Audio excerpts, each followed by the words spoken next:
Il y a une expression assez commune que je pense beaucoup de gens utilisent avec plus ou moins de conscience. C'est celle de trouver sa place. Les gens ont besoin de sentir qu'ils ont trouvé leur place.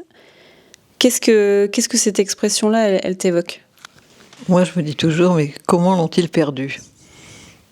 Comment est-ce qu'on peut perdre sa place dans le sens où chacun de nous, à défaut d'autre chose aussi, au niveau de l'importance qu'il se donne, mais chacun de nous occupe un espace spatio-temporel unique.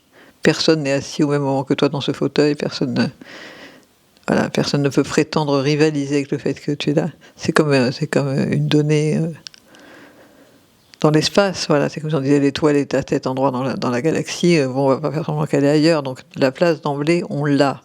Donc de mon point de vue, cette quête très récurrente, c'est vrai, de gens qui viennent en thérapie en disant qu'ils veulent trouver leur place, c'est l'expression d'un mal-être qui est comme recouvert par cette question de la place et qui, de mon point de vue, renvoie plutôt à la difficulté de faire quelque chose de ce qu'on éprouve quand on est à cet endroit-là. C'est-à-dire, voilà, quand tu es là, toi, à cet endroit, avec le champ de vision qui est le tien, l'expérience qui est la tienne, les sensations qui sont la tienne, qu'est-ce que tu peux dire de spécifique, de singulier par rapport à qui tu es ici et maintenant et dans cet environnement, qui t'engage, qui dise quelque chose de l'unicité de cette perception et de la responsabilité que tu assumes d'en tirer quelque chose et de le partager. Donc j'ai l'impression que souvent, toute cette errance finalement autour de j'ai pas de place, ou pas ma place, ou j'ai perdu ma place, est une manière de dire la difficulté d'assumer un point de vue singulier, de le nommer et éventuellement de le défendre. Y compris bien sûr par rapport à la pression de la norme, du consensus, il faut bien dire aussi parfois de l'abêtissement collectif, de la tentation de se démettre de la responsabilité de penser pour juste avoir les idées de tout le monde. C'est-à-dire si on pense comme tout le monde, ça veut dire qu'on ne pense pas. Oui, finalement, ce que ça m'évoque aussi, c'est la difficulté qu'on peut avoir à assumer aussi l'endroit où l'on est, la posture qui devrait être la nôtre, on pourrait dire ça comme ça, et la tentation d'être un peu ailleurs, ou en tout cas pas tout à fait présent parce que c'est trop inconfortable ou parce que on croit que c'est pas ce qu'on attend de nous. Y a tellement de façons finalement de s'extraire, je crois, de sa place. Oui, pour moi, tu parles vraiment là clairement de la dissociation. C'est-à-dire, à la fois, je suis là, mais je vais faire comme si je n'y étais pas, parce que j'ai trop peur de dire ce que je pense ou ce que je ressens. Ça commence bien sûr dans les familles.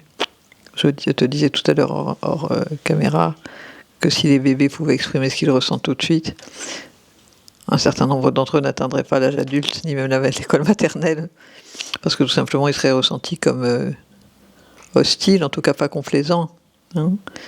La collaboration sociale souvent nous achète par la complaisance, alors que se singulariser, dire ce qu'on éprouve, c'est l'histoire du petit garçon qui dit que l'empereur est tout nu alors que tous les courtisans se taisent. Les courtisans ne veulent pas perdre leur statut, leur poste et peut-être leur tête. Le petit enfant est hors enjeu, donc il dit ce qu'il voit comme étant la réalité. Il en atteste. Et c'est cette chose-là qui nous permet de ne pas nous dissocier, rester dans la réalité, tout en reconnaissant objectivement que de fortes pressions s'exercent pour nous amener à ne plus penser, à ne plus partir de ce qu'on éprouve pour penser, à ne plus écouter ce qu'on perçoit, mais à dire comme tout le monde, ou comme la télé, ou comme les journaux, ou comme le voisin, mais pas au nom de soi. Et d'un autre côté, ou l'autre versant peut-être de cette importance d'habiter ou d'assumer sa place, c'est que la sensation que j'ai, c'est que plus on l'assume, plus on l'éprouve, plus on peut aussi se lier à d'autres personnes d'une façon plus belle et plus solide.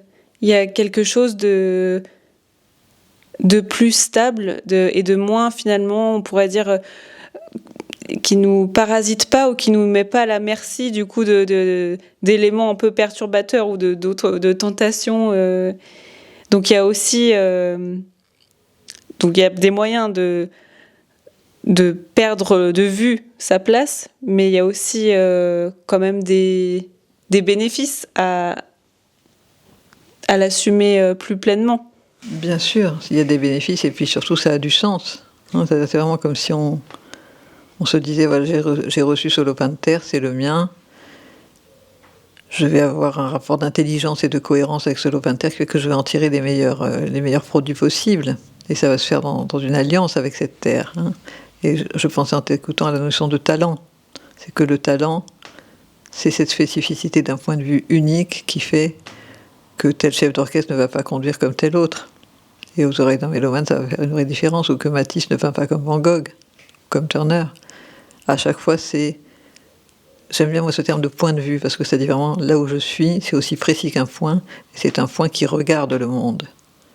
Et ce que je dis, ce que je nomme, c'est à partir de cette singularité, où voilà, les pieds sur la terre, la tête vers le ciel, entouré par les 4 saisons, on est là comme quelqu'un qui témoigne et qui participe à cette lecture du réel, qui est invitante, qui n'est pas du tout exclusive et excluante par rapport aux autres, mais qui au contraire dit, voilà, là où je suis, je veux dire que ça existe. J'en témoigne et je veux le rendre accessible et partageable aux autres humains. Et effectivement, si on imaginait une société merveilleuse où chacun ferait fructifier son talent, nous serions sûrement beaucoup plus heureux. Ça me fait penser à cette phrase qui est assez connue, mais j'ai oublié l'auteur, qui dit « Soyez vous-même, tous les autres sont pris ». Je pense que c'est une bonne façon de conclure cet échange. Si jamais vous retrouvez l'auteur pour nous, n'hésitez pas à nous le partager, comme ça j'apprendrai quelque chose. N'hésitez pas à vous abonner si nos échanges vous plaisent et vous portent. Merci beaucoup et à très bientôt.